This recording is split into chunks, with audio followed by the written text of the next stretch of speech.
train someone for jobs that don't exist here anymore or something like that. And can I, on that point, so I've just been reading Industries of the Future by Alec Ross, who's like this innovation czar, who's worked in DC, and he's made the argument that the industries of the future, Baltimore is perfectly positioned for. One is life sciences and biotech. With all of our healthcare. Right, and two is sort of this world of cyber tech and big data, and the fact that we are right by DC, we're connected to the defense industry, we're connected to the cyber world, NSA, like we're perfectly positioned. You know, interestingly enough, some of the people that are most versed in the cyber world didn't go to college. Exactly. I mean, these guys, the best hack, I know some of these people. They're self-taught, they go to these clinics, they throw these hackathons themselves, whatever, and they learn these things, and they have valuable skills. And traditionally, we've focused on such narrow pathways to obtain skills that we forget that there's other pathways, especially now we're in the 21st century. If I could change the topic to one other thing, since we're just doing a little short on time thing here.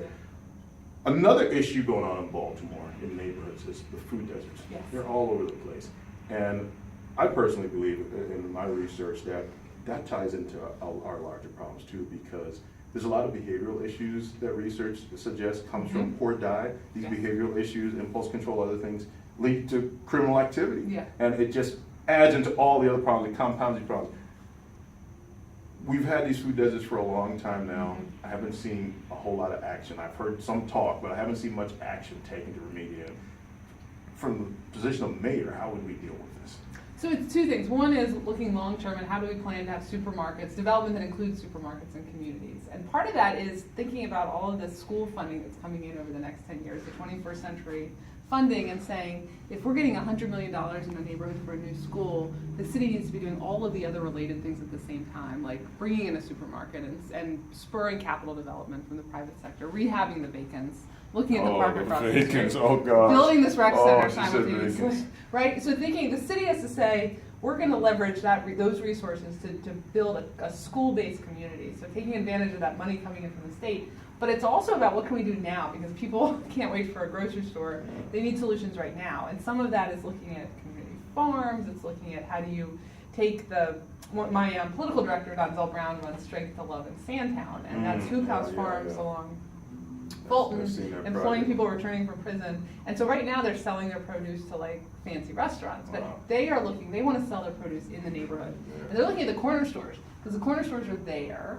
People go to them, they're accessible. They don't have a lot of produce. Don't have produce or anything healthy. So people need this stuff. So how do you look at what we have right now, the fabric of what we have, and use it to deliver food into neighborhoods? Well, it's kind of funny. You said vacants, which they're killing people. Literally.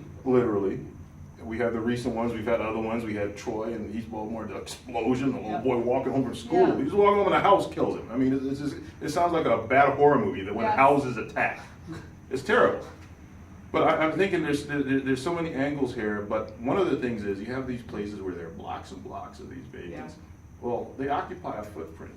And we're talking about farms and everything like that. So it just seems like there's so many angles we can go, but how do we accelerate the process of actually dealing with these vacants? Whether the ones that are assessed that could be salvaged or salvaged, the ones that need to be torn down. We can't have this stretch out decades more, because we're gonna have more deaths that are completely preventable. Nobody needs to be killed just minding their own business from some house collapse on them. Or sometimes even the firefighters at risk going in these structures that was not known to be as bad as it is, whatever. How do we really accelerate this realistically? So I just want to make two preliminary points. One is the city over the last 5 years has a new program called Vacants to Values, which theoretically makes sense, except that we have 500 more vacant houses than when it started. So we've lost ground in 5 years. I did not know that. By the city's own 500 count. more? 500 It's more. a big number. Right, so we're failing. And so we need to bring a sense of urgency. And related to that, just as an overarching point, is we have to look at the problem of vacant housing as a cost. Because you talked about it, the fact that vacant homes fall down on people, destroy property is a cost. There's studies that show that every vacant house increases the cost of fire and police services. It decreases the property values in the neighborhood.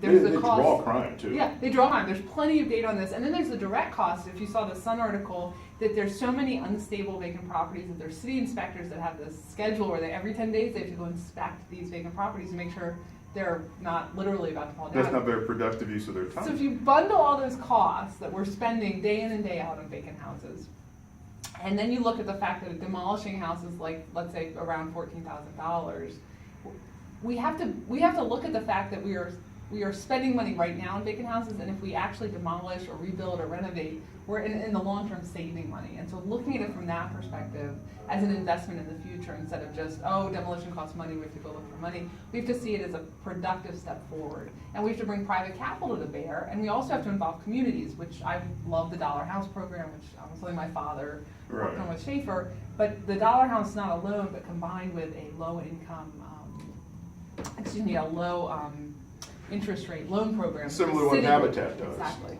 But that the city would generate through issuing bonds. The city would be providing low interest loans for people to rehab the houses in their own neighborhoods. One of the things I'd like to see, and we're going to wrap up, we thank you so much for your No, time, pleasure. but I'm just going to say this because, there's people watching, it's going to be archived, maybe some of the other candidates are watching, and this is important, even the sitting Yes. council. We do have these houses, they're being dealt with, whatever. We're talking about jobs. We need to train people in these neighborhoods. There are young men, strong young men, who would love to know what building trades are all about. And we have live models available that they can work on, they can be trained on as apprentices. That's fairly cheap labor while you're learning. Exactly. That you can graduate to. So I mean, there's ways to cut costs in this and help people out and give people jobs. So I do think we need to be a lot more intelligent about this. That's my aside that just led to that. I was just talking to some of the unions about using vacant houses as a training ground. They're there. Exactly. I mean, when I was For the in the trades. fire academy, people would donate houses for burn houses. Yes. And you'd have this house, this real house. Of course, we did have an issue in Baltimore, but outside, but Yeah. seriously, there's different ways to look at it and get some value out of it that continues giving. When you have these young men who are learning the demolition trade or the restoration trade or whatever, then they can give back into the community because we have an endless supply of these things that will need to be dealt with over the next couple of decades. So thank you so thank much you. for being here, Really folks. Thank you. Elizabeth Thank you, Embry everybody. from there, and Hello. we hope to be talking to some of the other candidates in the future. But thank you for tuning in and for listening today. Thank you.